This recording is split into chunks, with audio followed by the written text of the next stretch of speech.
Bonjour à tous, bienvenue à notre web conférence consacrée aujourd'hui aux attestations rectificatives. Donc, on revoit ensemble dans quel cas il faut recourir à ce type d'attestation et comment on fait pour les émettre en fonction qu'on soit en DSN événementiel ou pas. Alors, vous l'aurez compris, aujourd'hui, on va vous parler de Net Entreprise et on va vous parler des signalements d'arrêt DSN. Donc, aujourd'hui, je co-anime ce webinaire avec mes collègues Christelle et Bader. Bonjour Christelle. Bonjour Karima, bonjour Bader, bonjour à tous.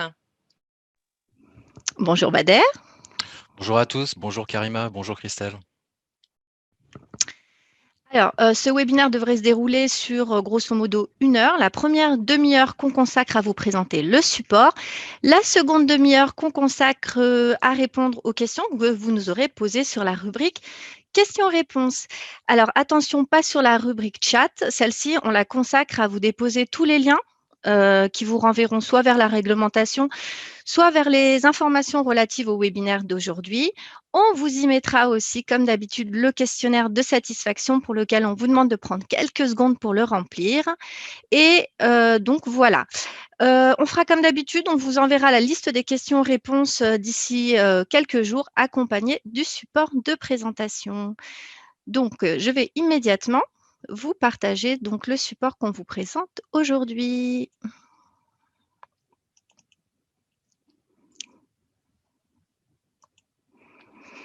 Alors, Christelle, me confirmes-tu que le support est bien à l'écran? Oui, tout à fait Karima.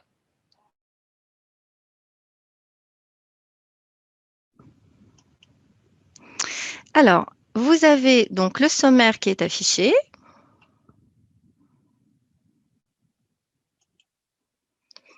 Émettre une attestation de salaire rectificative ou un signalement annulé en place.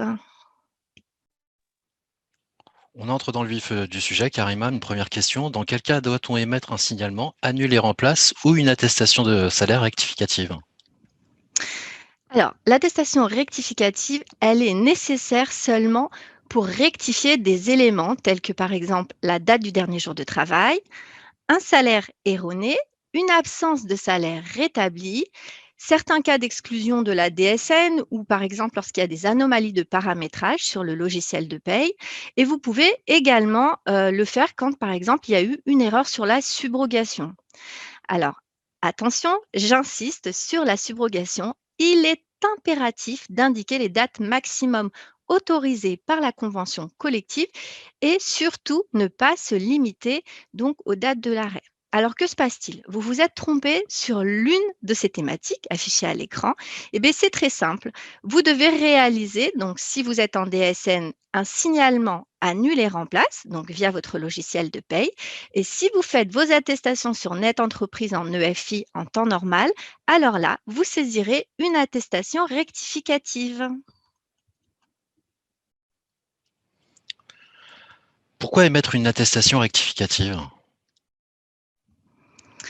Alors, tout simplement pour que la CEPAM puisse payer les indemnités journalières qui sont dues. En fait, il faut que tous les éléments attendus soient présents sur l'attestation de salaire qui a été donc rematérialisée à la CEPAM. Mais malheureusement, parfois, ça n'est pas le cas.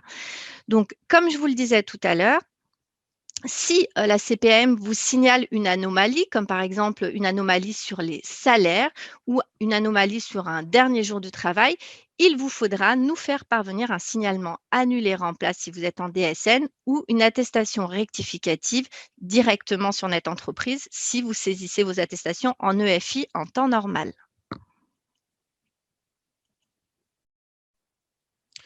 Comment émettre une attestation de salaire rectificative? Comment la saisir?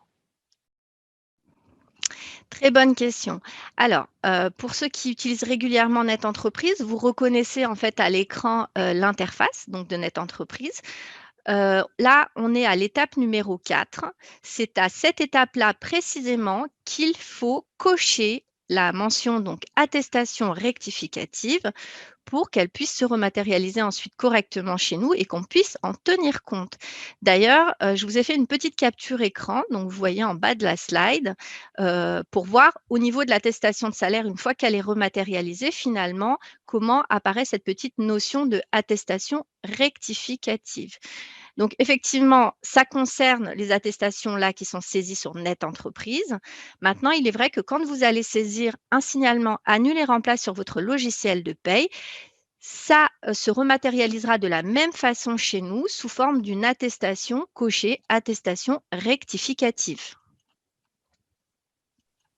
Justement, dans le cadre de la DSN, pourquoi émettre une annulée remplace? Alors, tout simplement pour permettre à la CPAM d'indemniser les dossiers de vos salariés en corrigeant les éléments erronés ou absents lors de l'envoi initial. Alors, techniquement, comment ça se passe? Alors, vous allez saisir sur votre logiciel donc un signalement annulé remplace qui va, comme je vous le disais tout à l'heure, se rematérialiser chez nous sous forme d'une attestation de salaire rectificative. Donc, en fonction du type d'anomalie, il y a deux façons de faire. Alors, si par exemple, vous vous êtes trompé sur la date d'un dernier jour de travail, si vous vous êtes trompé sur la date d'une subrogation et que vous êtes donc en signalement DSN, si la DSN mensuelle n'a pas encore été passée. Vous savez que la DSN mensuelle, on a des dates butoirs pour les passer. Donc, c'est le 5 ou le 15 du mois en fonction de la taille de l'entreprise. Donc, vous avez fait partir un signalement, vous vous rendez compte de l'anomalie, mais on n'a pas fait partir encore la DSN. La date limite n'est pas encore arrivée. La DSN mensuelle n'est pas encore partie. Alors là, la seule chose à faire, c'est de réaliser un signalement annule et remplace sur votre logiciel et donc de le valider. Ça permettra chez nous de reconstituer donc une attestation qui nous permettra d'indemniser le dossier. Alors, deuxième cas de figure, vous vous êtes bien rendu compte de l'anomalie, mais mince, la DSN mensuelle était déjà partie.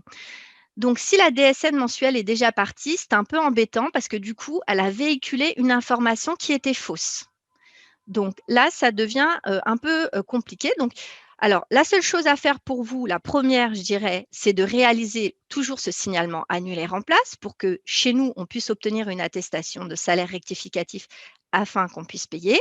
Et la deuxième chose à faire, c'est de venir corriger cette erreur dans votre logiciel en complétant un code d'annulation. C'est un code 99. En fait, ça se trouve dans votre logiciel, donc à la rubrique normalement arrêt de travail. Vous avez un code type de déclaration et là, il faut sélectionner le code 99 qui est donc le code annulation. Alors, quelle est la conséquence de cette action? Tout simplement, quand vous sélectionnez ce code annulation, l'information qui sera véhiculée dans la DSN mensuelle suivante indiquera que ce signalement précédent erroné a été annulé. Donc, du coup, on se retrouvera avec la bonne information sur la DSN mensuelle. Alors, pas de panique, je vous reparle de ce code 99 dans quelques minutes. Alors, si l'erreur porte sur des salaires et que cela relève du paramétrage du logiciel. Alors, on n'est pas tous égaux face au paramétrage du logiciel. Donc, certains d'entre vous peuvent tout à fait reparamétrer les anomalies, corriger les anomalies du logiciel tout seul et donc reparamétrer correctement le logiciel. Mais d'autres n'en seront peut-être pas capables ou n'en ont tout simplement pas les compétences. À ce moment-là, si la CPM vous a fait remonter des anomalies sur les salaires, la première chose à faire, c'est d'alerter votre éditeur de logiciel. Lui indiquer tout simplement que les salaires ne se reconstituent pas correctement à la CPAM. Et la deuxième chose à faire, c'est de réaliser une attestation rectificative directement sur Net Entreprise. Effectivement, on est d'accord que si là, vous réalisez un signalement annule et remplace, le résultat sera le même. Tant que l'erreur n'est pas corrigée sur le logiciel de paye, l'attestation, le résultat sera identique. Donc, le but, c'est d'abord, effectivement, de faire corriger cette anomalie, mais en attendant que la correction soit effective, il faut nous transmettre une attestation rectificative sur Net Entreprise pour qu'on puisse payer. Maintenant, si vous êtes assez fort en paramétrage de logiciel et que vous pouvez tout à fait le faire vous-même, aucun souci. Réalisez donc la correction de votre logiciel, paramétrez-le correctement, attendez de passer l'ADSN mensuel du mois suivant avec les bonnes informations et seulement à ce moment-là, réalisez de nouveau votre signalement annule et remplace. Ceci dit, cette méthode, je vous la conseille uniquement si vous êtes en subrogation, car si le salarié n'a pas vu son salaire maintenu pendant l'arrêt, il risque de se retrouver lésé le temps que vous fassiez parvenir les corrections et que surtout la DSN du mois suivant soit passée. Un petit cas de figure à te présenter, Karima. Je me suis trompé sur le dernier jour de travail et la date de subrogation. Comment je fais et comment je corrige ces erreurs, s'il te plaît?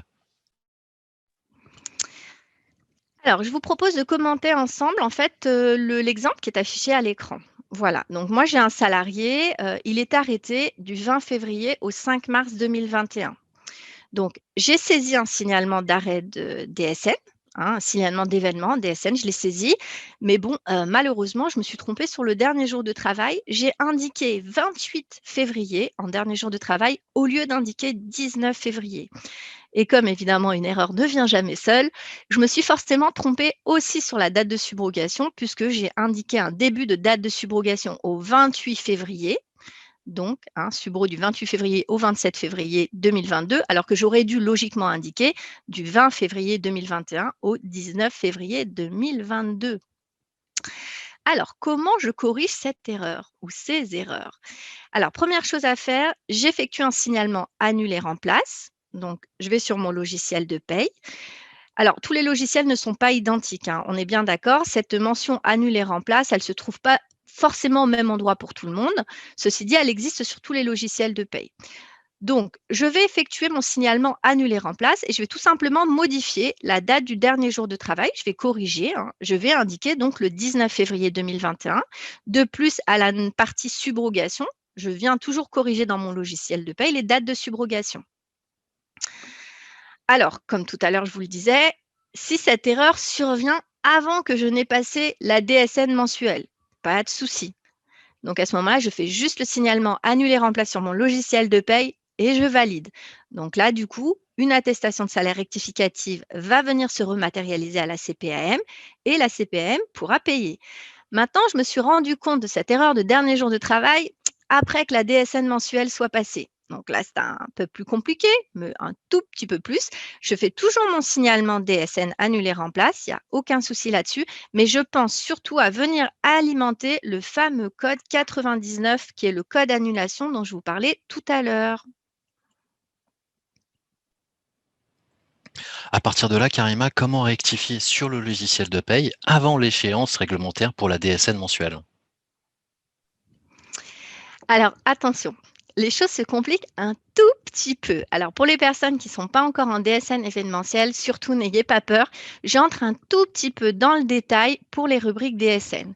Alors, je vous propose en fait de commenter avec vous l'exemple là toujours qui est affiché à votre écran.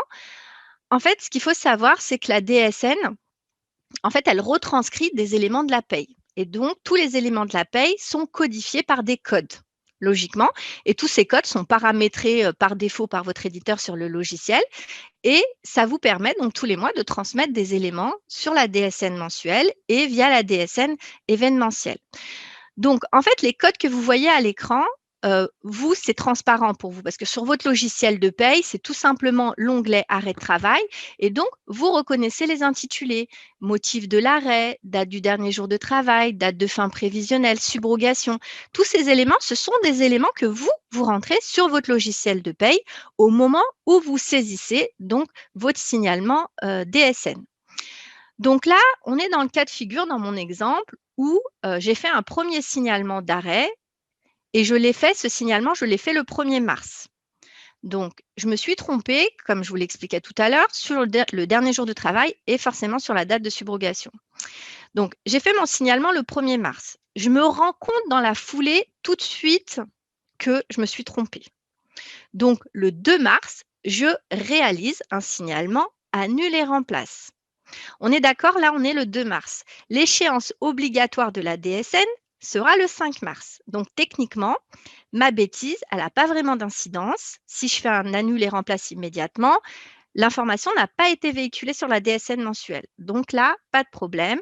Comme je vous le disais tout à l'heure, je fais juste une annule et remplace sur mon logiciel de paye, je valide et c'est bon. c'est corrigé.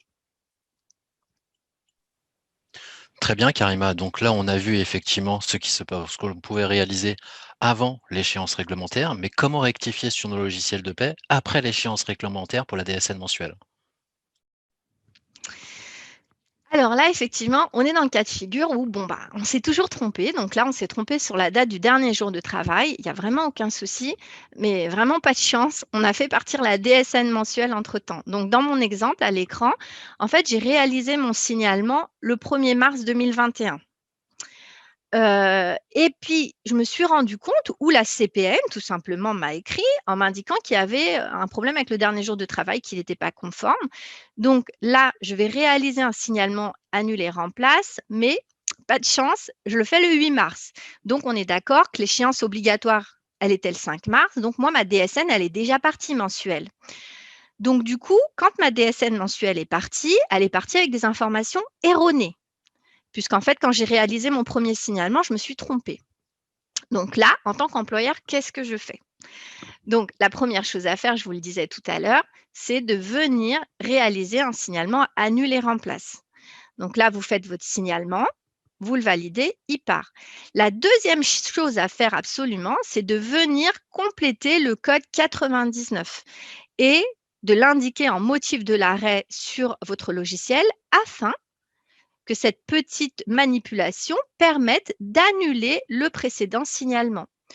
Donc, au tableau, enfin, le tableau qui est affiché à l'écran, en fait, vous précise tout simplement que vous voyez dans la haut du tableau, la DSN mensuelle du mois de mars, en fait, la DSN mensuelle du mois de mars, là, elle véhiculait toutes les informations de la paye de février. On est d'accord? Donc, quand vous avez déposé votre DSN, ça comprenait le fameux signalement erroné. Donc, l'information, elle est partie erronée. Donc, du coup, vous vous rendez compte de l'anomalie, vous corrigez votre signal, vous le corrigez sur le logiciel et donc vous faites partir un signalement annulé remplace. Mais pour que la DSN mensuelle du mois N+1, c'est-à-dire celle du mois d'avril qui véhicule les informations du mois de mars, soit exacte, du coup, vous allez venir corriger en fait les informations en complétant tout simplement le code 99 qui est le code annulation. Alors, écoutez, j'espère avoir été claire dans mes explications. Maintenant, il est vrai que si vous n'êtes pas encore en signalement DSN, alors surtout pas d'inquiétude, il ne faut surtout pas s'affoler. En fait, c'est très simple. Je vous résume les choses. Tout simplement, quand vous vous êtes trompé sur, par exemple, un dernier jour de travail, une subrogation, si vous vous rendez compte de votre anomalie avant que la DSN mensuelle ne soit passée, c'est très simple. On fait juste un signalement annulé remplacé, on fait partir. Si on s'est rendu compte de l'anomalie après que la DSN mensuelle ne soit passée, alors là, on fait toujours notre signalement annulé remplace, mais il y a cette petite notion de code 99 à venir alimenter dans le logiciel pour que la DSN du mois suivant soit correcte. C'est très clair, Karima. On en a parlé à plusieurs reprises de ce fameux code 99. Comment l'enregistrer pour l'annulation du précédent signalement sur les logiciels de paie? Alors, à l'écran, en fait, on vous a schématisé une interface de logiciel. Alors, il faut savoir qu'il existe une multitude de logiciels. Donc, du coup, vous comprendrez que pour moi, aujourd'hui, c'est un peu compliqué de vous expliquer dans le détail pour chaque logiciel.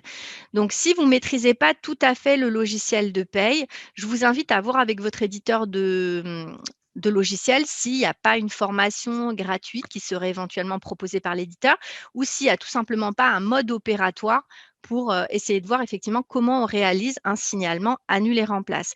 Mais bon, le principe reste le même pour tous les logiciels.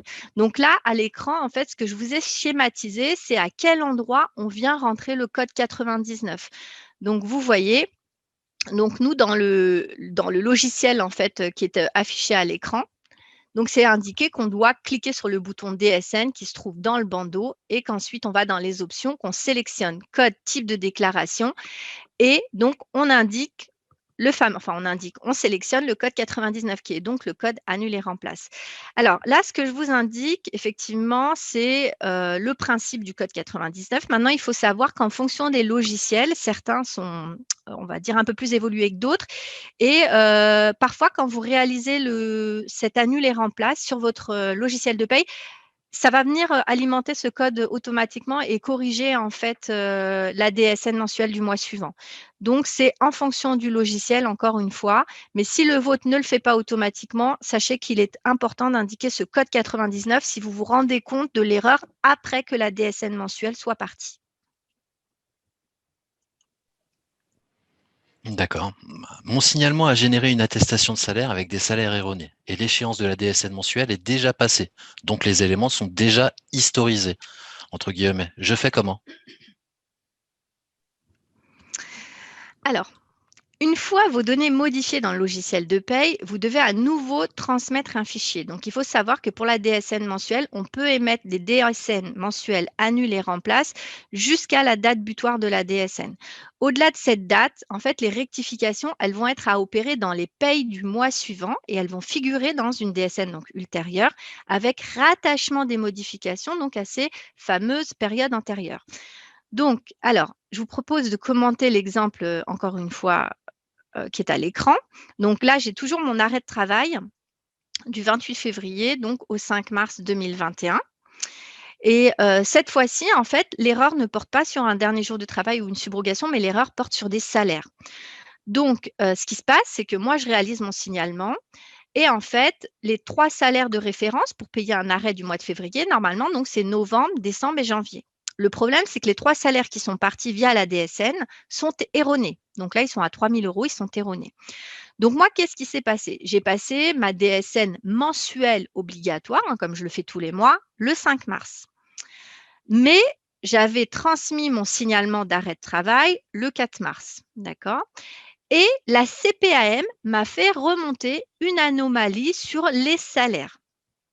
Alors, on est d'accord que les salaires, c'est quelque chose qui est paramétré automatiquement sur le logiciel de paye. Vous, quand vous réalisez votre signalement DSN, les seuls éléments que vous complétez, on est bien d'accord, c'est le dernier jour de travail, c'est la nature de l'assurance, c'est s'il y a subrogation, pas subrogation, et les dates de l'arrêt prévisionnel et les dates de fin d'arrêt prévisionnel. C'est tout ce qui est à compléter. Tout ce qui concerne les salaires, ce sont des informations qui ont été véhiculées mois après mois lorsque vous avez déposé vos DSN mensuels.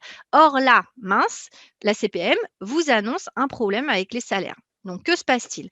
Donc, la première chose à faire, je vous invite à alerter immédiatement votre éditeur de logiciel afin qu'il puisse vous expliquer comment corriger ou vous transmettre une version corrective du logiciel afin que cette erreur sur les salaires soit correctement corrigée. Ensuite, vous allez effectuer la correction dans une DSN mensuelle, annule et remplace dans le mois suivant. Donc, en fait, la correction, quand il y a une anomalie sur les salaires et que la date de la DSN mensuelle est déjà passée, ce sera forcément que le mois suivant que sera corrigée cette anomalie. Maintenant, au moment où vous allez nous réaliser un nouveau signalement, il faut que les informations aient été prises en compte dans la DSN mensuelle, ce qui fait que ça retarde un petit peu l'envoi du signalement d'événement puisque vous ne pourrez le réaliser qu'après que la DSN mensuelle N+1 ne soit passée. Donc, moi, ce que je vous invite à faire, si votre salarié est subrogé et qu'il n'a pas été lésé pendant son arrêt de travail, donc là, aucun problème. Vous pouvez attendre de soit corriger vous-même, soit faire corriger votre logiciel, attendre que la DSN mensuelle du mois N+1 soit passée et ensuite faire votre signalement DSN. Donc ça, en cas de subrogation, il n'y a pas de problème. Vous pouvez tout à fait le faire. Maintenant, si votre salarié n'est pas subrogé et que donc forcément, son salaire a été amputé le mois où il a été absent, donc à ce moment-là, ce que vous faites, c'est que vous alertez votre éditeur de logiciel sur le problème afin qu'il puisse procéder au bon paramétrage du logiciel. Et 2, en fait, ce que vous allez faire, c'est que vous allez réaliser une attestation rectificative sur NetEntreprise. Donc, vous vous connectez sur NetEntreprise, vous saisissez une attestation. Comme tout à l'heure, je vous l'ai montré à l'étape numéro 4, vous cochez attestation rectificative et là, vous nous indiquez les bons salaires et ensuite vous validez, de sorte à ce que nous, on reçoive l'attestation et qu'on puisse payer correctement votre salarié. Alors, bien sûr que vous viendrez modifier votre logiciel de paye en indiquant le fameux code 99 pour que les DSN du mois suivant, enfin la DSN du mois suivant, soit corrigée et que donc le signalement erroné que vous ayez fait soit bien annulé. Alors, on va passer tout de suite à la suite. Merci pour tes réponses, Karima. On en a parlé tout à l'heure assez rapidement. Faisons le point à ce sujet. Comment saisir un signalement annule et remplace, justement? Alors, encore une fois, dans notre exemple, là, sur le logiciel qui est affiché à l'écran, donc nous, pour générer une DSN annule et remplace, vous voyez, là, on va dans le menu État, puis dans DSN mensuel, et là, on choisit une annule et remplace au lieu de choisir un fichier réel. Donc, en fait, il faut savoir qu'une annule et remplace s'envoie de la même façon qu'on envoie un fichier réel. Donc, encore une fois, ceci n'est qu'un exemple de logiciel, hein, c'est une schématisation. Il est possible que sur votre logiciel à vous, ça ne fonctionne pas tout à fait de la même façon, mais le principe reste le même. Si vous vous rendez compte d'une erreur, et qu'effectivement, c'est une erreur qui soit sur un dernier jour de travail, sur une date de subrogation, une nature d'assurance, peu importe, vous pouvez faire donc une annule et remplace directement sur votre logiciel de paye. Ça va générer chez nous une attestation de salaire rectificative et on pourra en tenir compte. Maintenant, comme je vous le disais également, si l'erreur porte sur des salaires ou sur un nombre d'heures travaillées, ce sont des éléments qui font appel au paramétrage du logiciel, puisque ce sont des éléments qui sont transmis mensuellement. Donc là, on est d'accord, une annule et remplace, ça va être compliqué, le résultat sera toujours le même. Donc là, euh, la consigne, c'est de réaliser une attestation rectificative donc sur Net Entreprise. Et bien sûr, pour toutes les personnes qui ne sont pas encore en signalement DSN, si vous vous êtes rendu compte d'une bêtise sur Net Entreprise, vous avez déjà validé, vous avez été un peu vite, pas de problème. Là, donc dans la foulée ou un peu de temps après, vous refaites une attestation rectificative et vous pensez surtout à cocher rectificative. Là encore, merci pour toutes ces explications. Un rapide bilan, que faut-il retenir de ce webinaire? Alors, déjà, la première chose à retenir de ce webinaire d'aujourd'hui, c'est que la transmission des attestations de salaire rectificatives, donc en fonction du canal d'envoi, elle va impacter le délai de traitement. Donc, si vous vous rendez compte d'une anomalie, si la CEPAM vous remonte une anomalie, il faut absolument nous réaliser immédiatement, donc soit le signalement annulé remplace si vous êtes en DSN, soit l'attestation rectificative afin qu'on puisse payer rapidement les indemnités journalières. La deuxième chose, ça concerne les dates de subrogation. Je sais, vous allez dire que je radote, que je vous le dis à chaque webinaire, mais c'est parce qu'en fait, chez nous, ça représente une anomalie importante. Donc, les dates de subrogation, je vous le répète, surtout, ne pas se limiter aux dates de l'arrêt. Il faut indiquer les dates maximum autorisées par la convention collective ou par vos accords d'entreprise. Et enfin, la dernière information qui, je crois, est très importante également, c'est qu'un signalement annule et remplace ou une attestation rectificative, ça n'est pas une réclamation. Donc, si vous avez fait votre signalement DSN ou que vous avez saisi votre attestation sur Net Entreprise, que vous avez bien reçu un accusé réception et un compte-rendu valide, ça signifie que tous les éléments sur l'attestation sont corrects pour qu'on procède au paiement. Maintenant, s'il n'y a pas eu de paiement, c'est que sans doute, on attend des éléments supplémentaires. Donc, il est inutile de faire une annulée remplace ou une attestation rectificative pour nous rappeler que l'attestation n'a pas été payée. En fait, ce que je vous invite à faire, c'est tout simplement, si vous constatez donc attestation non payée ou mal payée, de saisir une réclamation sur notre outil Récla Employeur. Donc, on a fait un webinaire il y a 2 semaines de ça pour vous expliquer comment ça fonctionnait. Donc, si vous êtes dans ce cas de figure, que vous avez fait votre signalement DSN, que vous avez fait votre attestation sur Net Entreprise et que vous n'êtes pas payé, à ce moment-là, saisissez votre réclamation directement sur notre outil. Donc, on va vous mettre en rubrique chat un lien qui renverra donc vers le replay de ce webinaire pour que vous puissiez comprendre un petit peu comment ça fonctionne si vous n'aviez pas assisté au webinaire. D'ailleurs, on vous mettra le replay vers tous nos webinaires, puisqu'effectivement, pour les gens qui ne sont pas encore en DSN, aujourd'hui, j'ai donné des informations relatives à la DSN qui peuvent peut-être vous paraître un peu compliquées, alors que ce n'est pas forcément le cas. Donc, sachez qu'on avait organisé un webinaire sur la DSN mensuelle et événementielle. On avait fait ça donc fin de l'année dernière. C'était un module initiation et je pense que ça peut intéresser beaucoup de monde. Du coup, on vous met tout ça en rubrique chat. Voilà, ainsi que le questionnaire du lien de satisfaction. Donc là, j'arrive au terme de la présentation donc, de ce support. je vous propose de passer directement à la rubrique des questions-réponses. Donc, je vais laisser la parole à ma collègue Ingrid, non, désolée, Christelle, qui va me poser donc vos questions.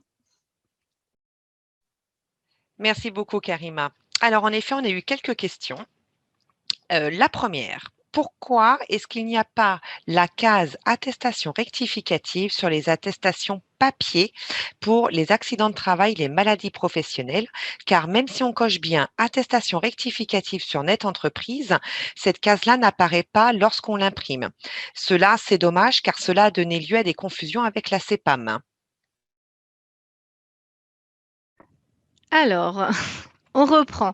Donc, en fait, si j'ai bien compris votre question, c'est au moment, en fait, vous faites bien votre attestation donc sur Net Entreprise, c'est bien une attestation rectificative, mais au moment où vous l'imprimez, en fait, sur le document PDF, c'est pas coché attestation rectificative. Est-ce que c'est bien la question, Christelle? Oui, c'est Donc, bien c'est ça, bien ça. Karima. Ok, parfait. Donc, alors déjà, il ne faut pas vous inquiéter parce que logiquement, quand vous faites une attestation rectificative, il faut savoir que chez nous, dans nos bases, elle est rematérialisée comme une attestation rectificative. Alors, effectivement, fut un moment, on avait un petit souci en accident du travail puisqu'effectivement n'apparaissait pas cette notion d'attestation rectificative uniquement sur les documents imprimés. Mais nous ne travaillons pas avec des documents imprimés, nous travaillons directement sur une base sur lesquelles, en fait, les attestations rectificatives, en fait, elles sont bien reconnues comme attestations rectificatives. Donc, normalement, à notre niveau, il n'y a aucune difficulté particulière. Voilà. Si ça devait être le cas et que malgré le fait que vous ayez fait des attestations rectificatives via votre logiciel de paye ou via Net Entreprise et que on n'en a pas tenu compte ou qu'on n'a pas considéré que c'était une attestation rectificative, donc ça reste une anomalie. À ce moment-là, je vous invite donc à nous appeler directement pour qu'on revoie avec vous le problème. Mais logiquement, quand aujourd'hui on a une attestation rectificative, on arrive effectivement à la reconnaître et à la payer sans aucune difficulté. Merci beaucoup, Karima, c'était très clair. Alors, une autre question. Je suis dans la fonction publique. Nous sommes passés en DSN, mais vous n'avez pas de lien avec la caisse primaire d'assurance maladie sur notre logiciel de paye, malgré que nos arrêts de maladie soient bien transmis par la DSN mensuelle. Est-ce un paramétrage à venir pour la fonction publique? À ce jour, nous faisons donc des attestations sur Net Entreprise. Alors, oui, en fait, la DSN mensuelle, il faut savoir que la DSN, en fait, elle se divise en 2 pans. Il y a la DSN mensuelle et puis il y a les signalements d'événements en DSN. Donc, ce sont 2 choses qui vont ensemble, n'est-ce pas? Mais la fonction publique, pour l'instant, ce qui est obligatoire pour vous, c'est la DSN mensuelle. Donc, c'est obligatoire pour toutes les entreprises maintenant et donc ça, vous les passez tous les mois. C'est vrai que l'information relative aux arrêts, elle est passée étant donné qu'effectivement, vous venez indiquer dans votre logiciel de paye que telle personne est arrêtée et ainsi de suite. Mais attention, pour que la CPAM soit informée qu'il y a un arrêt de travail, il faut réaliser quelque chose de supplémentaire qu'on appelle un signalement d'événement. Et le signalement d'événement, c'est quelque chose qui se réalise sur votre logiciel de paye. Vous devez renseigner donc un dernier jour de travail, une nature d'assurance. Vous devez renseigner les dates prévisionnelles de l'arrêt, donc date de début, date de fin. Et donc, s'il y a subrogation, pas subrogation. Et ensuite, vous validez. Alors, effectivement, toute cette partie qui est relative à la DSN événementielle, elle doit vous être expliquée en amont, soit par l'éditeur de votre logiciel, soit par votre centre de formation, puisque j'ai compris qu'effectivement, vous étiez un centre public. Et à ce moment-là, vous pourrez réaliser vos signalements DSN. Mais la DSN mensuelle à elle seule ne suffit pas à, à faire payer les attestations de salaire. La DSN mensuelle, c'est une chose, elle est obligatoire, mais il y a les DSN événementiels, ce sont les DSN que vous réalisez en cas de signalement d'arrêt de travail. C'est-à-dire qu'à chaque fois qu'un événement va venir ponctuer la vie de votre salarié, hein, là je vous parle de l'assurance maladie, ce sont des arrêts de travail, mais ça peut concerner une embauche, ça peut concerner un licenciement, peu importe. À chaque fois qu'un événement en fait va venir ponctuer la vie du salarié, donc il faut réaliser un signalement. Et là pour la CPAM, c'est ce qu'on appelle des signalements d'arrêt de travail. Donc, si vous avez besoin d'un accompagnement, je vous propose en fait de nous contacter soit par téléphone, soit via notre adresse mail. On se fera un plaisir plaisir de vous réexpliquer tout ça dans le détail. Sinon, je vous invite à visionner notre webinaire qui était dédié à la DSN événementielle en mode initiation. Merci beaucoup, Karima. Une autre question. Combien de fois peut-on faire une DSN rectificative sur le même signalement arrêt de travail? On peut faire des DSN rectificatives autant qu'on veut. Il n'y a pas de souci. Les annuls, les remplaces, vous pouvez en faire autant que vous voulez. À partir du moment où vous vous êtes trompé, bah, vous venez rectifier. La seule chose, c'est que comme je vous l'ai expliqué tout à l'heure, en fonction de la date à laquelle vous vous rendez compte de la bêtise, si c'est avant la DSN mensuelle ou si c'est après, il y a le fameux code 99 à rentrer quand c'est après pour venir corriger en fait les informations de la DSN mensuelle. Voilà, il faut bien que vous gardiez à l'esprit qu'il y a les informations de la DSN mensuelle qui sont transmises tous les mois, d'accord, qui vont venir constituer une grande base de données dans lesquelles, en fait, on va aller nous récupérer des éléments pour reconstituer les attestations de salaire. Et il y a en parallèle les signalements d'arrêt de travail que vous faites vous pour nous signaler un arrêt de travail. Mais quand vous vous êtes trompé, bon, j'espère que vous ne vous trompez pas trop souvent, mais quand vous vous êtes trompé, effectivement, vous pouvez faire une annule et remplace, il n'y a pas de souci, même plusieurs fois de suite, il y a pas de problème. Super, merci beaucoup. Alors, en cas d'erreur avant la DSN mensuelle, comment l'anomalie sera corrigée si nous ne faisons pas de modification? Alors, comme je vous l'ai expliqué, en fait, la DSN mensuelle, c'est en fait la photo de la paye, d'accord? Donc tous les mois, on envoie la photo de la paye. Donc le 5 de chaque mois suivant, on envoie la photo de la paye. Donc février, le 5 du mois suivant, j'envoie ma photo de la paye, le 5 mars, le 5 avril, et cetera. J'envoie toutes ces photos-là. Donc si, je me suis trompée avant d'envoyer la photo de la paye, il y a pas de souci, je corrige ma bêtise tout de suite dans mon logiciel et ensuite l'erreur sera corrigée. Donc, finalement, quand la DSN partira du mois suivant, elle sera correcte, puisqu'en fait, je n'ai pas encore fait partir le signalement. Enfin, j'ai fait partir un premier signalement erroné, j'ai fait un signalement annulé remplace. Donc, si vous voulez, plus et moins, ça s'annule. Donc, il n'y a plus d'erreur. C'est corrigé. Et ensuite, je fais partir ma DSN mensuelle. Elle ne contiendra pas d'erreur. Le problème, c'est que quand je me suis trompée et qu'entre-temps, j'ai fait partir ma DSN mensuelle. Donc, c'est quoi l'histoire? C'est que tout simplement, la DSN mensuelle est partie avec une information erronée. Et c'est la raison pour laquelle, en fait, je vous expliquais que vous réalisez votre signalement annulé remplace. Donc, ça veut dire que vous venez corriger les éléments, parce que c'est ça, réaliser un signalement annulé remplace, c'est venir corriger les éléments dans votre onglet, là, arrêt de travail sur votre logiciel de paye. Toutes les informations qu'il faut renseigner, comme dernier jour de travail, nature d'assurance, date de subrogation, voilà. Vous corrigez tout simplement ces erreurs sur votre logiciel.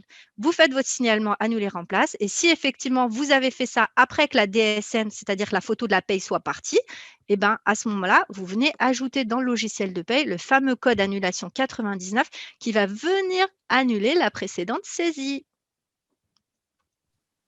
Merci beaucoup, Karima. Donc, juste pour une petite confirmation par rapport à la question précédente, le code 99, il concerne le fichier de la DSN événementielle ou la DSN mensuelle lorsqu'on le saisit?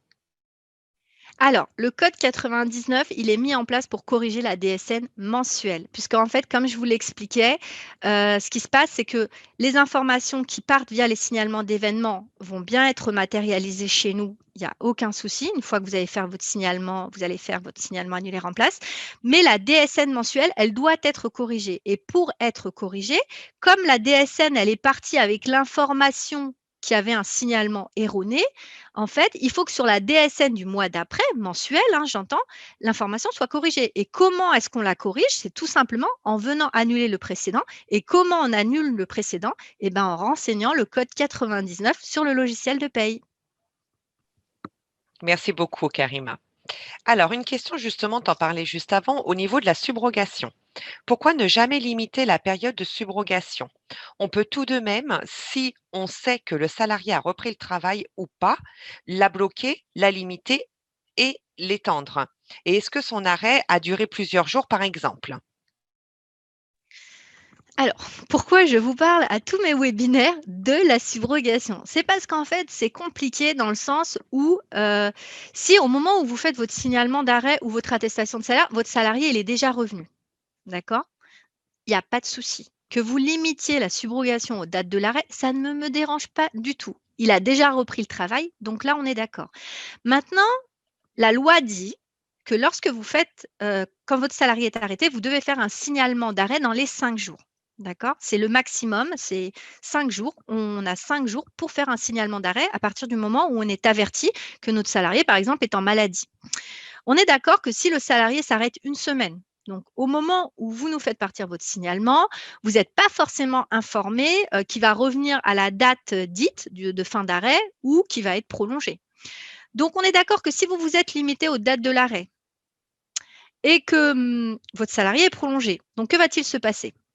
Quand on va arriver à la date butoir de la date indiquée par la subrogation, notre système va payer automatiquement votre salarié. Il faut savoir que quand vous nous envoyez des éléments de paye, que ce soit des attestations de salaire, que ce soit des signalements DSN, ces éléments viennent se rematérialiser chez nous, ils s'injectent dans notre système d'exploitation et pour une grosse partie, c'est payé automatiquement. Donc, le logiciel prend en compte les informations que vous nous avez transmises sur les dates de subrogation et donc on ne revient pas dessus. Il limite la date de subrogation à une certaine date. Si l'arrêt est prolongé, le salarié va être payé alors que vous lui aurez maintenu son salaire. Donc ça, c'est une source d'erreur importante pour lesquelles vous allez nous réclamer une rectification et pour lesquelles on vous indiquera qu'on ne pourra pas vraiment vous aider étant donné que vous vous êtes trompé initialement sur la date de subrogation. Alors, certains d'entre vous vont me dire qu'effectivement, on peut tout à fait corriger une date de subrogation en réalisant, par exemple, une annulée remplace ou une attestation rectificative. Mais parfois, vous savez, les délais sont très courts. Entre le moment où la personne est prolongée et le moment où vous réalisez votre signalement annulée remplace ou votre rectificative, il est possible qu'entre-temps, le paiement de la suite ait été déclenché et qu'il soit parti à l'assuré. Donc, on est d'accord que si le paiement est parti et que l'attestation est arrivée, je ne sais pas, le jour d'après, eh ben, malheureusement, le paiement restera acquis à l'assuré. Donc, c'est la raison pour laquelle on vous demande de prendre les devants et donc d'indiquer la date maximum autorisée par la convention collective. Si le salarié a respecté ses dates d'arrêt, il n'y a pas de souci. Voilà.